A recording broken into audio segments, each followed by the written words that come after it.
On voit que la crise en Irak tétanise en fait tous les pays occidentaux parce que c'est un scénario catastrophe qui est en train de se dérouler avec des affrontements qui montent en puissance, la perspective d'une partition du pays, un jeu à multiples bandes, là, comme vous venez de le rappeler. Dans ce contexte-là, est-ce qu'il y a aujourd'hui, face à cette situation, des leviers sur lesquels les pays européens, notamment, peuvent utiliser pour essayer de peser sur la situation? Ou est-ce que face à une telle situation, il faut, j'allais dire, un peu capituler et puis se rendre compte, voilà, et puis se rendre compte que finalement, la prudence impose une forme de discrétion, quoi. Quels sont aujourd'hui... Ne pas intervenir là-dedans n'est pas capituler. On n'a pas d'option. On peut bombarder. À un moment, François Hollande et M. Obama, il a changé d'avis, mais on était sur le point d'aller bombarder des unités de l'armée syrienne. Les mêmes Américains disent on va peut-être aller bombarder quelques djihadistes avec lesquels on se bat de l'autre côté. Hein, c'est ça.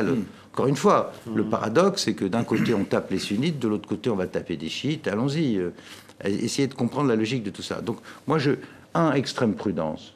2, on ne peut pas mettre de troupes au sol. Qui est-ce qui va rentrer dans une guerre civile à cette ampleur-là? 3, je crois qu'il faut comprendre que le danger le pire pour nous, c'est que ce conflit donne naissance, après la partition, parce que le Kurdistan est déjà sorti.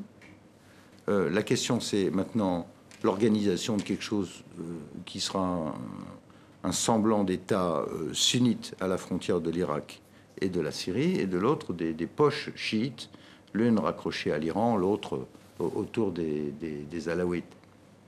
Mais si on a un État islamique, une espèce d'émirat, alors là, on retombe sur le scénario qu'on avait à Kaboul avant l'intervention américaine. C'est-à-dire que on a un appel d'air permanent à tout ce monde musulman déstabilisé en Afrique du Nord, mais aussi en Europe. Donc, centaines, voire des milliers de combattants vont venir se former au terrorisme.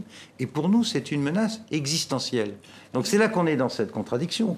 Dans le conflit lui-même, on ne sait pas faire et on ne peut pas faire. De l'autre côté, l'émergence d'un pouvoir terroriste au Moyen-Orient, pour nous, c'est une menace mortelle.